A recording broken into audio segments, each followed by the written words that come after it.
always trying to do what we call the active cinematic experience. We want to make people feel like they are playing a movie. One of the things that makes our game stand out from a lot of others is we've heard dozens, if not hundreds of people tell us, I loved playing your game and my wife, husband, girlfriend, partner, friends, dog loved watching me play it. And so much of it, I think, has to do with the fact that we are making a game that's not only about, like, running around ancient societies and, blowing things up, but also human characters with, actual personalities and relationships. And so much of that just comes from the way that all of us have worked together over the years. I can give you all kinds of actor speak and like, oh, it's a moment and you just find the focus, it's imagination. It's you're a kid. I mean, you saw us up there. I mean, we laugh more than you can imagine. I have 2 boys, and when they go out and play in like a clubhouse, some days it's a pirate ship. Some days it's a military fort. I don't know. And you never go out there and say, "You guys hungry?" Oh, you broke my focus.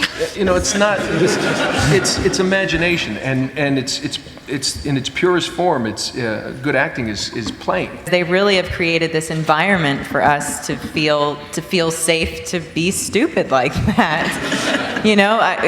It also has been great because we've worked together now for, we were saying earlier, like five years now. And so when you build that trust with each other, continually coming back to a project and being familiar with the characters, and you're each so grateful just to be able to be in that room, in that studio with everyone, it creates for great moments. You have to just block everything else out and step into that imaginary world and know that when we throw something out there, or when we come in the morning and we collaborate around the script that Amy's been, working over and looking at structure, and then we're able to just sort of jump into that boat with her and kind of, say lines, or what about this and what about that? I mean, it really creates a wonderful, safe place to work, and not every place is like that. I mean, we go out there in those silly suits and we look at each other in these silly suits, and if you don't crack up then, you're not going to. But we do.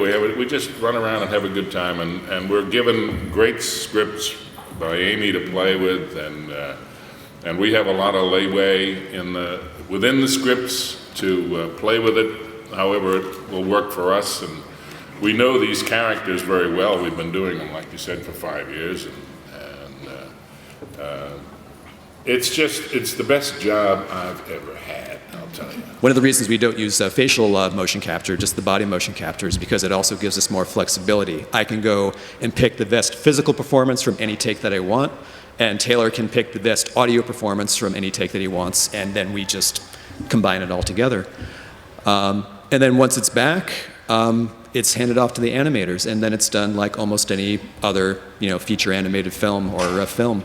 The difference being that we don't really do any storyboards beforehand, because we work very improvisationally on set, and it also gives me flexibility once we get all the motion capture takes back, is we can put the cameras anywhere we want and create the performances any way that we want. Josh walks around with one of these really weird L-shaped brackets or whatever, and he walks around and he literally... The Schmoigen, apparently. We've nicknamed it the Schmoigen. The Schmoigen. And he will run around and he'll be able to angle the computers to look at the different film angles of what he wants. And then so while you're acting, while we're in these crazy suits, we can look up on the wall at the screen and there's a 3D image of us walking around. If something's not, calibrated correctly, my wrist will be like this and I'm like hobbling around the set.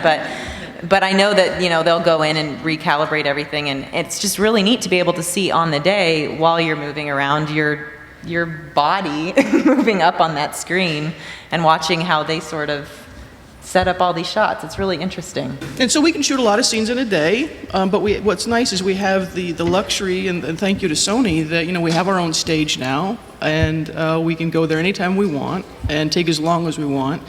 And so we'll take, sometimes to the point of delirium, we'll take 8 or 9 takes of something and then do a bunch of audio passes so we're covered. But it lets the actors play with the material in a way that maybe you don't get to do in other media. Yeah. As we've progressed, one of the things that we've started to learn, one of the advances we've made, is which bits of technology or which bits of complexity to ignore. On the first game, we had we wheeled a Jeep, an actual army Jeep, onto the stage, and that was the Jeep that Drake and Elena were riding in Uncharted Drake's Fortune. And the plane that they were in, that they parachuted out of, that was actually, we constructed this wooden skeleton of a plane, and so they would have all these touch points, and they'd do all this stuff.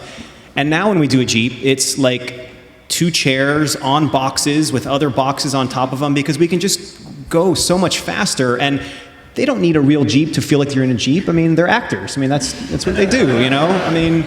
Not anymore, we don't. We brought in people of all different dialects and things like that. We had people with English accents, Australian. I mean, I was trying to get Claudia in to read for Elena initially. Actually, the reason her name is Elena, because the very first incarnation of her, she was actually Spanish. Did you know that? No. So, there.